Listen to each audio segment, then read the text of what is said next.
नमस्कार साथियों, Nanak classes YouTube channel पे आप सभी साथियों का स्वागत, सत्कार, अभिनंदन। आज है 8 जुलाई और 8 जुलाई 2026 के जितने भी most important Rajasthan current affairs के क्वेश्चन बनते हैं, आज हम उनका डिस्कस करेंगे। पूरा वीडियो ध्यान से देखना और लास्ट में मैं आपसे क्वेश्चन पूछूंगा जिनके जवाब आपको कमेंट बॉक्स में देनी है। तो आज हम क्या पढ़ेंगे, 8 जुलाई की अपडेट किस प्रकार पढ़ेंगे, क्या इंपॉर्टेंट है राजस्थान के संदर्भ में और हमें क्यों जरूरी रह जाता है।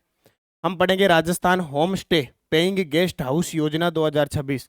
हालांकि ये 3-4 महीने पुरानी है, लेकिन इसमें कुछ परिवर्तन किया गया है, इसलिए इंपॉर्टेंट। डॉक्टर श्यामा प्रसाद मुखर्जी के नाम पर कुछ पार्कों के नाम रखे गए हैं और पांचना गुडला लिफ्ट परियोजना का शुभारंभ, इसकी पूरी चर्चा हम इस वीडियो के माध्यम से करेंगे। तो करते हैं आज के क्लास की स्टार्ट।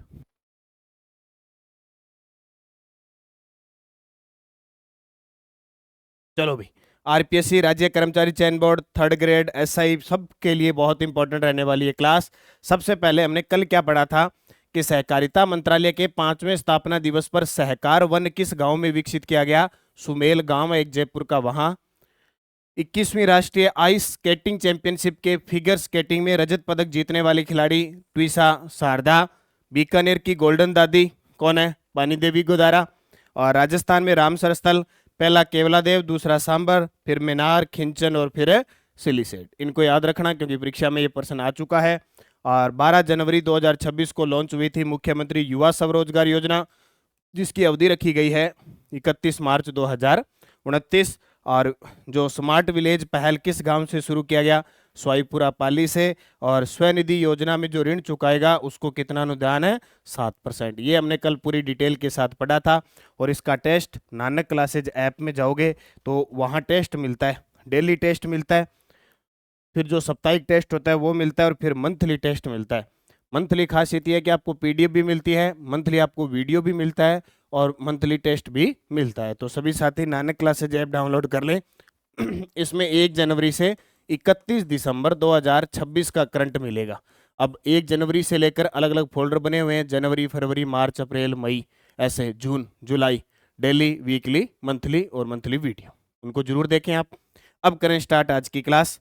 पहला प्रश्न, पांचना गुडला लिफ्ट परियोजना से किन 2 जिलों के कमांड क्षेत्र को लाभ मिलेगा। Very very important. काफी लंबा टाइम हो गया ये विवाद चल रहा था, अब ये विवाद सलट गया है। ये विवाद सलटा तो राजस्थान के अंदर सिंचाई परियोजना का जब भी नाम आता है तो ये चर्चा में जरूर आएगी, क्योंकि टॉप, मेरे हिसाब से टॉप 10 में इसका नाम जरूर आता है। क्योंकि चाहे जाखम परियोजना देख लो, सतलज परियोजना देख लो, इधर रावी व्यास वाली परियोजना देख लो, नर्मदा देख लो, राजीव गांधी लिफ्ट कैनाल देख लो, यमुना नहर परियोजना देख लो, अभी यमुना वो शेखावटी वाली भी और हो गई, पूर्वी राजस्थान नहर परियोजना हो गई, माही परियोजना हो गई, चंबल परियोजना हो गई। अब एक नाम और, वैसे पहले भी नाम था, पांचना गुडला लिफ्ट परियोजना। यह करौली और सवाई माधोपुर जिलों के लाभ पहुंचाएगी और इसमें पानी छोड़ दिया गया है, शुरुआत हो चुकी है। मैं आपको सबसे पहले बताऊं कि ये जो पांचना बांध है, ये जो पांचना बांध है, ये करौली जिले में है। कहाँ, करौली जिले में है। जिला पूछे तो करौली। पांचना बांध मिट्टी से बना बांध है, मिट्टी से बना बांध है। ये प्रश्न बहुत बार पेपर में आता है, राजस्थान में मिट्टी से बना बांध। और सहयोग किसका मिला, यूएसए का, अमेरिका के सहयोग से ये बना हुआ है। तो काफी समय से ये विवादित था, अभी ये विवाद खत्म हो गया और पानी छोड़ दिया है। अब देखो, पांचना गुडला लिफ्ट परियोजना करौली और सवाई माधोपुर के कमांड क्षेत्र को ये फायदा देगी। पांचना बांध से कमांड क्षेत्र की नहरों और पुरानी पांचना गुडला लिफ्ट परियोजना की नहरों में जल निकासी शुरू होगी। गंभीर नदी में भी इसका जल प्रवाह होगा। 61 करोड़ रुपए की लिफ्ट परियोजना का शिलान्यास किया गया और लगभग 20 वर्षों बाद परियोजना से किसानों को राहत मिली है। यानी पिछले 20 सालों से ये विवाद चल रहा था। इस बांध की जो भराव क्षमता है वो है 2100 MCFT इसकी क्षमता है।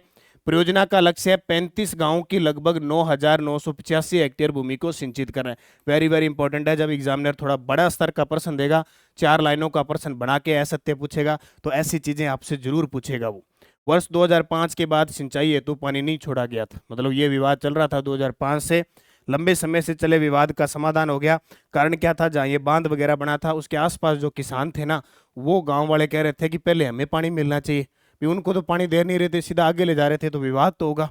भी जिसके घर में बांध, उस घर को पानी न मिले सिंचाई के लिए, तो जाहिर सी बात है वो रोक तो लगाएंगे। तो उनको कह दिया, अब वो रोक हट गई। जल संसाधन मंत्री सुरेश सिंह रावत और गृह राज्य मंत्री जोहार सिंह बैडम उपस्थित रहे और पानी छोड़ के सबका समाधान कर दिया और पांचना गुड्डा लिफ्ट सिंचाई परियोजना से सिंचाई शुरू होगी। तो ये चर्चा का विषय नॉर्मल सा बन सकता है। अगला, विश्व का सबसे छोटा सोने चांदी का जगन्नाथ रथ किसने तैयार किया है? ये लो जी, बहुत चर्चा में रहते हैं छोटी छोटी एकदम सूक्ष्म चीजें बनाने के अंदर।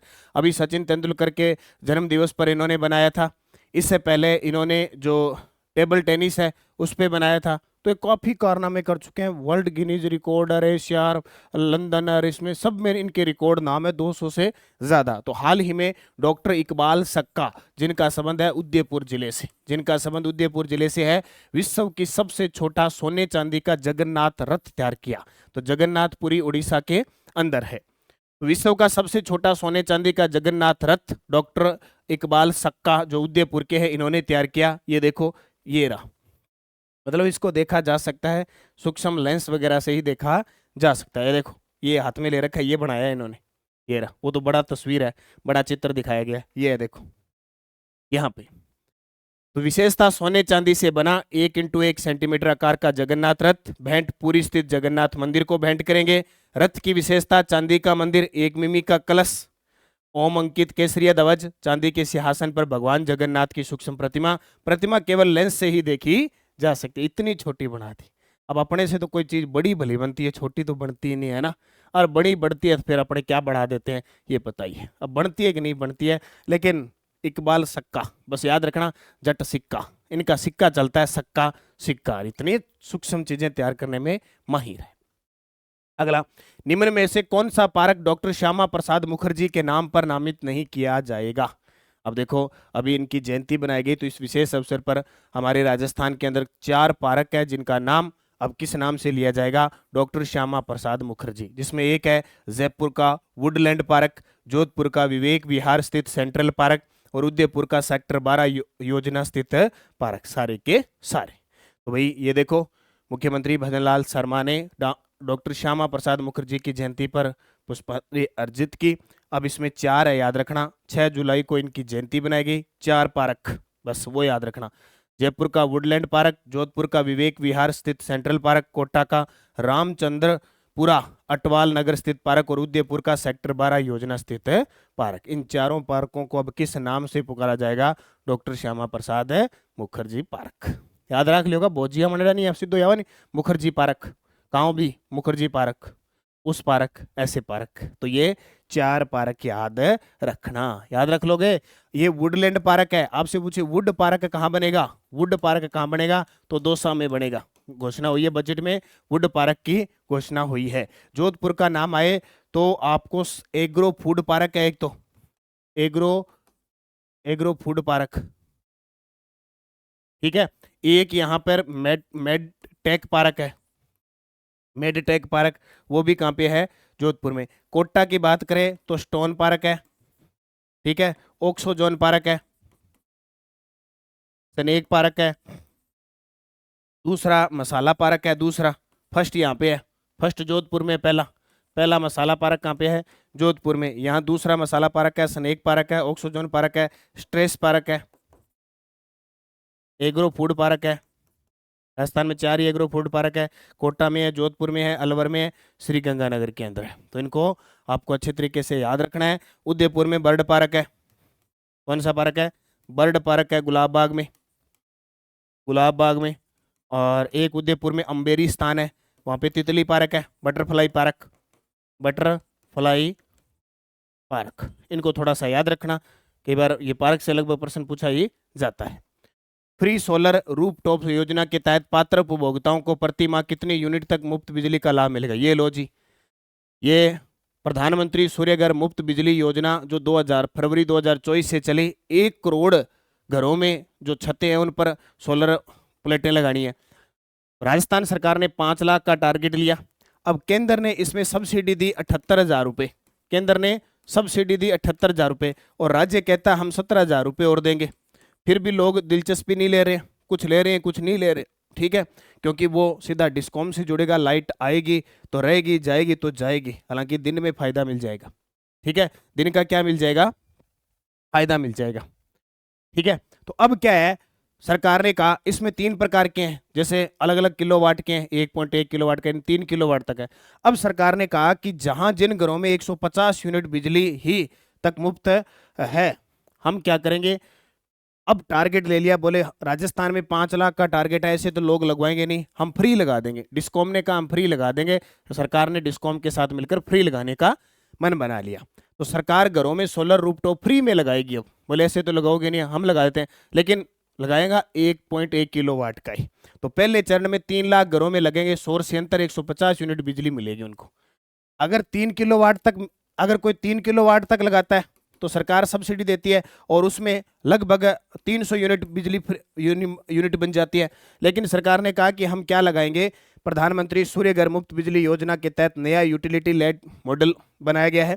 3 लाख घरों में मुफ्त सोलर रूफटॉप लगाएंगे। कितना लगाएंगे, सिर्फ 1.1 किलोवाट का लगाएंगे, फ्री लगा देंगे। उससे क्या आपको सिर्फ बिजली मिलेगी 150 यूनिट प्रति माह बिजली आप खपत कर पाओगे, बाकी जो बचेगी वो आगे सप्लाई ऑटोमेटिक हो जाएगी। उपभोक्ता निवेश शून्य, पूरा खर्च डिस्कॉम वहन करेगी। देखो अब छोटे जो घर हैं जहां पर्याप्त बिजली का बिल वगैरह नहीं भर पाते हैं, तो उनके लिए फायदा रहेगा ये। तो सरकार शुरुआती 3 लाख घरों में मुफ्त सोलर लगाएगी छतों पर। कितना, 1.1 किलोवाट का, और 150 यूनिट ही उन्हें बिजली पर मिलेगी, बाकी डिस्कॉम से अपने आप मीटर के माध्यम से चली जाएगी।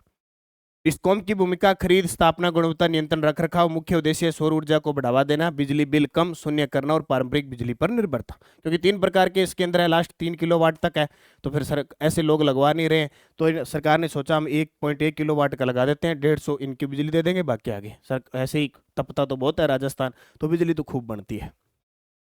Rajasthan home stay paying guest house योजना 2026 के तहत अधिकतम कितने कमरों का पंजीकरण किया जा सकता है, वेरी वेरी इंपॉर्टेंट है, क्योंकि ये फर्स्ट ग्रेड का जो ग्रुप ए का पेपर हुआ था ना, उसमें प्रश्न आ चुका है।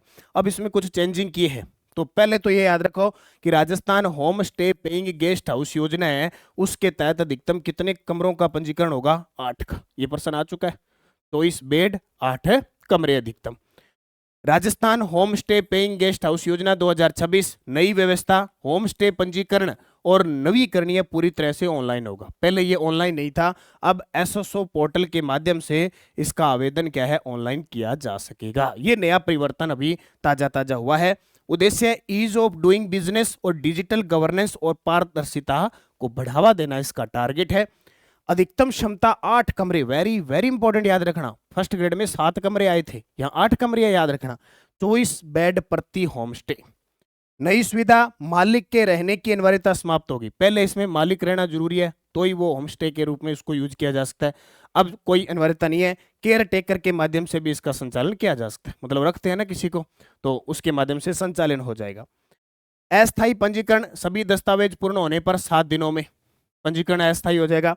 स्थायी प्रमाण पत्र, अस्थायी पंजीकरण के 3 महीनों के भीतर संबंधित अधिकारी निरीक्षण करते हैं। सभी मानकों, फायर सुरक्षा, स्वच्छता आदि पर खरा उतरने पर 2 साल के लिए वैध स्थायी प्रमाण पत्र जारी किया जाता है इसका। ठीक है, तो अब यहां से तो प्रश्न बन गए, अब प्रश्न यहीं से बनेंगे। 2 तो ये रहे, एक यहां से प्रश्न बन गया, श्रेणियां और शुल्क। यह योजना 2 श्रेणियों सिल्वर और गोल्ड में विभाजित है। सिल्वर श्रेणी के लिए पंजीकरण शुल्क 1000 रुपये है, और गोल्ड श्रेणी जिसमें एससी और इंटरनेट जैसी अतिरिक्त सुविधाएं शामिल है के लिए 2000 रुपये है। और ये वर्तमान में राजस्थान के पर्यटन आयुक्त रुक्मणी रियार। तो ये आपको बहुत अच्छे तरीके से याद रखना है, क्योंकि अभी 2026 की योजना है, तो जाहिर सी बात है एग्जामिनर इसको आपसे पूछेगा। तो याद रखना कौन सी, Rajasthan home stay paying guest house योजना 2026। शिव की डोज, मनस्वी अग्रवाल ने माउंट एवरेस्ट पर भी तिरंगा फहरा दिया। भी उदयपुर की मनस्वी अग्रवाल ने एक और कारनामा कर दिया। टारगेट है 7 चोटियों पर फतेह करना, और टारगेट लेके चल रही है, शायद ये 4थी चोटी आ गई, तीसरी चोटी है, शायद तीसरी चोटी है, और 7 पर फहरा देगी। डोनाल्ड ट्रंप की पुत्री टिफनी ट्रंप ने जैसलमेर के ऐतिहासिक सोनार किले का निजी सांस्कृतिक दौरा किया। अब देखो आंगा नाम देखो किए, क्योंकि इनकी भाषा में इनकी जो लैंग्वेज है उसके हिसाब से। अब डोनाल्ड ट्रंप और उसकी पत्नी टिफनी ट्रंप, अब आपने तो कह लिया चलो टिफन चक लियो, चलो टिफन में कितनी रोटी है, टिफन, ठीक है। और किसी को थोड़ा सा ऐसे कह दो टिफन सा, मुंह करे टिफन सो, तो रंगा तो नाम है टिफनी। तो टिफनी ट्रंप ने अपने पति के साथ आई थी जैसलमेर के सोनार किला, सोनार जो दुर्ग है उसमें ऐतिहासिक निजी सांस्कृतिक दौरा किया। हाथीखेड़ा अजमेर में बालिका सैनिक स्कूल की स्थापना। राजस्थान इंटरनेशनल सेंटर जयपुर में अप्रैल 2026 में विद्यार्थियों के लिए एजुफेस्ट का आयोजन किया गया। और दूसरा, उत्तर पश्चिम क्षेत्रीय एग्रीविजन सम्मेलन 2026 उदयपुर में आयोजित किया जाएगा। अब आप कहोगे सर ये शिव की डोज क्या बला है? शिव की डोज ये बला है कि 70% क्वेश्चन यहाँ नहीं आने के चांस होते हैं और 30% आगे तो बल्ले बल्ले हो जाती है। ये वो क्वेश्चन है जो हम चलते चलते छोड़ देते हैं, पीछे रह जाते हैं, कोई 6 महीने का, 2 महीने का, 4 महीने का अपने ध्यान में नहीं आता है, उन क्वेश्चनों को अपने यहाँ पढ़ लेते हैं। ठीक है, ये डोज है, इसलिए ये सीधा बता देता हूँ सुस्पष्ट।